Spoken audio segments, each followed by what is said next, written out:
This is Chapter 1 of The Resurrection of People and Eternal Life from Now On is Our Reality by Grigori Grabovoi. I'm Stephen Walters. I'm a real human being. This is my real human voice. Chapter 1, Concrete Facts of the Resurrection of People. In this chapter, we will examine several concrete facts of resurrection. All these facts have been documented. Documents are given in the Appendix A. I'll leave a link in the description of where you can watch that video. Actually, by now, the facts of resurrection are very many. It's just that out of the abundance of the facts available now, several facts representing different cases have been selected. The matter is that the requests for resurrection come to me sometimes immediately after the occurrence of biological death, but sometimes a long time after it happened, for which reason the four cases, analyzed below, differ from one another in the time it took for the resurrection to take place after the occurrence of biological death. The facts presented are as such. The resurrection that occurred several hours after biological death, case 4, several weeks after, case 3, several months after, case 1, and several years after, case 2. Cases 1 and 2 are concerned with the resurrection of men, two other cases with the resurrection of women. So we now proceed to consideration of the first case. The texts of the two statements cited here are taken from the book by Grigori Grabovoi, The Practice of Control, The Way of Salvation, Volume 3, pages 756, 757, and 758 and 759. The books were published in Moscow by the publishing house Soprichastanost in 1998. Cited statements are given in the Appendix A also. The statement of Rusanova Emily Alexandrovna, dated 27/5/1996. Appendix A, page 309, 310. Here's the statement. On September 25, 1995, during my personal meeting with Grabovoi Grigori Petrovich, I asked him for a complete restoration of my son, Rusanov A.E., born on August 22, 1950, who passed away on June 16, 1995. My son was born in Moscow and passed away also in Moscow. Before I asked Grabovoi, GP, for help, I'd been in total despair, had a heart attack. After my turning to Grabovoi, GP, somewhere around early October 1995, hope sprang within me of my son's coming back. I started feeling his presence, spiritual, within the house. I went to the cemetery, and upon approaching my son's grave, saw a deep crack going across the entire surface of the grave, in the middle of which a dimple had formed, as if the soil had been pushed out from the inside.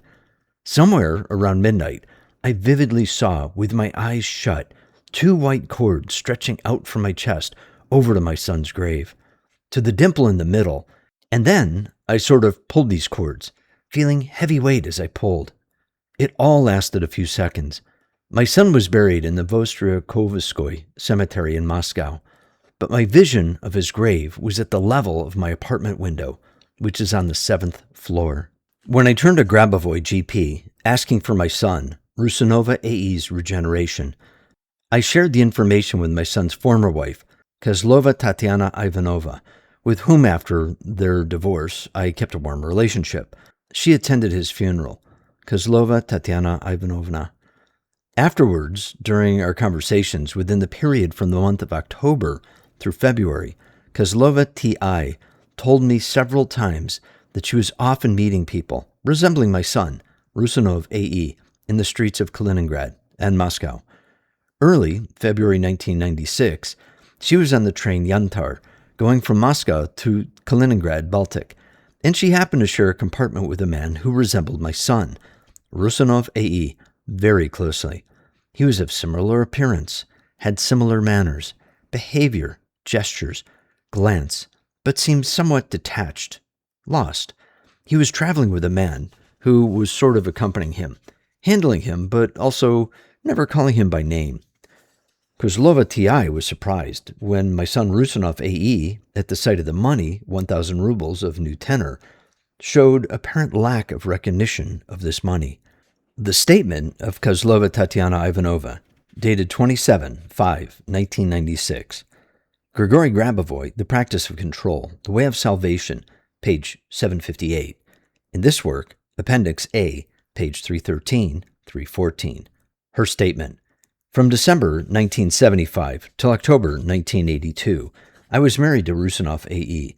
After I had divorced Rusinov A.E., I remained friends with his mother, Rusinova Emily Alexandrovna, born on June 20th, 1927, in Moscow region. During our meeting on September 26, 1995, she told me that she had turned to Grabovoi Grigori Petrovich, asking him to regenerate her son, Rusinov A.E., born on August 22, 1950, in Moscow. Rusinov A.E., according to his death certificate, passed away on June 16, 1995, in Moscow.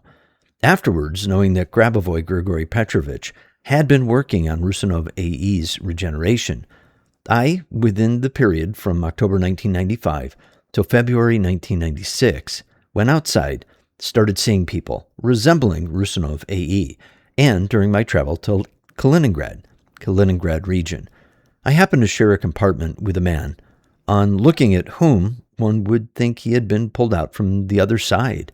The man who had entered the compartment matched Rusinov A.E., born in 1950, in the following criteria: hair color, eye colors, general appearance, and shape of the face.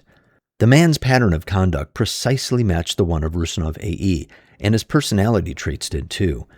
He had the same habits: taciturnity, predilection for reading. For the most part, he was reading a newspaper. The man accompanying him was of average height, who never during the entire travel called him by name. And when that man showed money, the person who matched Rusinova, on seeing a new sample, 1,000 rubles, showed surprise, to which the man accompanying him explained that this was new tenor. I had the impression that he, the one being accompanied by the man, had been out of touch with reality for some time, though he probably retained his professional skills, as the man accompanying him said they moved vehicles. The encounter described above happened on February 2, 1996, in the train Yantar, during my travel on the route Moscow-Kaliningrad. Such is the description of this case as presented by the direct participants of these events. These descriptions reflect a number of important instances, which will be examined in more detail. We begin the consideration with the statement of Emily Alexandrovna, the mother of the gone. In fact, in the very beginning of her statement, Emily Alexandrovna says that after I had begun working on her son's regeneration, she started experiencing his spiritual presence within the house. The matter is that even when a person experiences biological death and goes through a burial phase and occupies a certain grave, his consciousness still retains all the knowledge previously acquired, and this consciousness is aware of its connection with the body, in which by now there's no life, or rather what is usually called life, and thereby the body, even without any life processes in it, in this case, the son's body, when the mother focuses her consciousness on it, responds adequately to the touch of external consciousness, to the information contained in the external consciousness impulse, and thus, accordingly, gives an adequate response. It follows from here that by visualizing a body, one can communicate the knowledge of resurrection to its soul. Later on, after the resurrection had taken place, when questioning the resurrected one, it turned out that he, at the moment of contact made by external consciousness, was perceiving it all in real time and was associating his physical body with his own, I, though his physical body was in the grave and thus was naturally restricted in its capabilities in many ways. What is more, the returned one says, and this is a well-known fact, that this being at the universal information level was an indication that his physical body continued to exist and had all necessary qualities to continue to be part of general socium, part of the society. And it is important to note that this knowledge contained both previous information associated with the former functions of this physical body and new information associated with his biological death. Let's continue reading the statement. When Emily Alexandrovna came to the cemetery and approached her son's grave, she saw a deep crack going across the entire surface of the grave, in the middle of which a dimple had formed as if the soil had been pushed out from the inside. The explanation of this is as follows. The mentioned release from the inside should be considered as initial materialization of consciousness, the consciousness that was in the physical body. After I had begun my work on the resurrection, there was initial materialization of this consciousness as a spherical shape, and it's entering the information frame of the planet. After that follows the stage of creating a material structure around the soul, the structure that we usually see when looking at people. We may say that both, theoretically and practically, man can be viewed as a structure of consciousness having a given physical form. Here I will make an offhand remark. I have told you about the initial materialization of consciousness as a spherical shape. So after the sphere has passed, the informational frame of the planet, it may be projected either into another focus, and then of a child will be born, or it may be projected into the structure of resurrection. In this case, due to control, the projection into the structure of resurrection was carried out. That is, the same body was recreated, the same person. Thus, here the same was done what Jesus Christ had done by resurrecting Lazarus.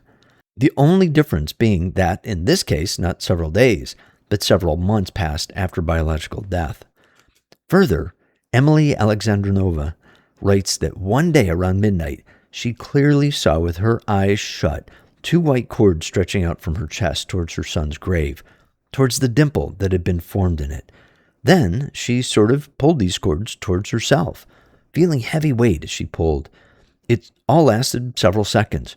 From further description, it follows that Rusinov's son was buried in the Vostorovskoye cemetery in Moscow, but her vision of his grave was at the level of her apartment window, which is on the 7th floor. The 2 cords described above indicate a transitional phase. The first cord appeared when mother was giving birth to a child. This is her son's birth structure. The second cord is a structure of a possible prolongation, of extension, of continuation of his consciousness or his essence. I have already mentioned above that after biological death of a person, there are 2 possible alternatives: either a birth as a different child, and therefore realization of reincarnation, or resurrection, and therefore recreation of the same body, and not only recreation of former matter, but also of any structures of consciousness. In this case, due to external control, the variant of resurrection was carried out. The appearance of 2 connecting cords and perception at the same level of the son's grave in the apartment, located on the 7th floor, means connection of structures of her son's consciousness and outside environment. In the practice of resurrection, there is a fairly unique aspect, which is characterized by a body being tied to the structure, to the place, where the body happens to be after its biological death. That is, the place where the body is put is the place of its tie. The primary tie is within the radius of about 2 meters away from the physical body. The entire tie area is approximately within a radius of 50 meters from the grave, and farther is the exit to the informational frame of the outside world. Knowing about the tie and the aspects related to it is important for the resurrection procedure, since transition back through biological death in actuality includes the transition through the tie structure as well, and the one being resurrected, naturally, should be aimed at leaving this tie. By the way, if the description of the vision given by Emily Alexandrinova is viewed from this perspective, then we can say that the shape of the grave she saw is a tie variant of a biological body to a fixed place. Further, the text of Rusinova E.A.'s statement is based on the information she received from Kozlova T.I., so we can use both descriptions of further events. It becomes clear from the text that after Emily Alexandrinova had turned to me asking for her son's resurrection and shared the information with her son's former wife, Kozlova started seeing people in the streets of Kaliningrad and Moscow who resembled her former husband, Rusinov. And later, when traveling from Moscow to Kaliningrad by the train Yantar, she met a man who had all Rusinov's characteristics, that time close to her, right in her compartment.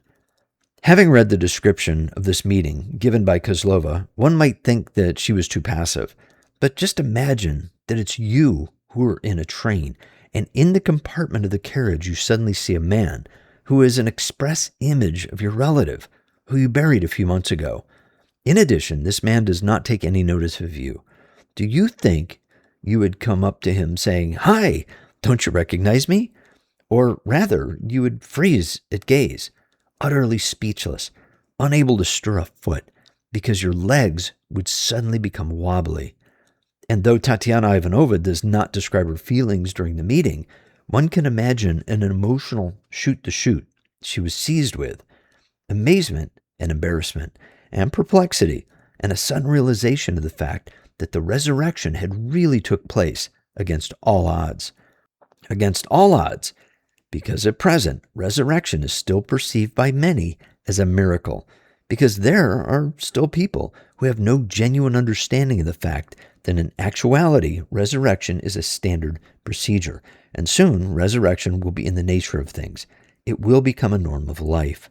But so far, someone who all of a sudden in the compartment of the train sees a relative who was buried beside him can't reach any conclusion, for he either denies a possible miracle from the start or has a fear that he might do something wrong.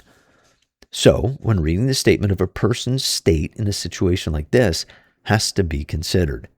This is the book to direct one towards awareness of true reality and to help understand how one should respond in the circumstances. At the very first meeting with a resurrected one, of prime importance is starting a conversation with him and offering him help. We now turn back to Rusinov's description, to where she says that at first Kozlova went outside, started encountering people resembling Rusinov, and then, during her trip from Moscow to Kaliningrad, she encountered a man who had all Rusinov's characteristics, that time close to her, right in her compartment. In connection with this narrative, it should be said that the gone ones, or in this case it is better to say the returning ones, feel very well the state of the people to whom they are returning, and by no means they would subject them to unnecessary stress.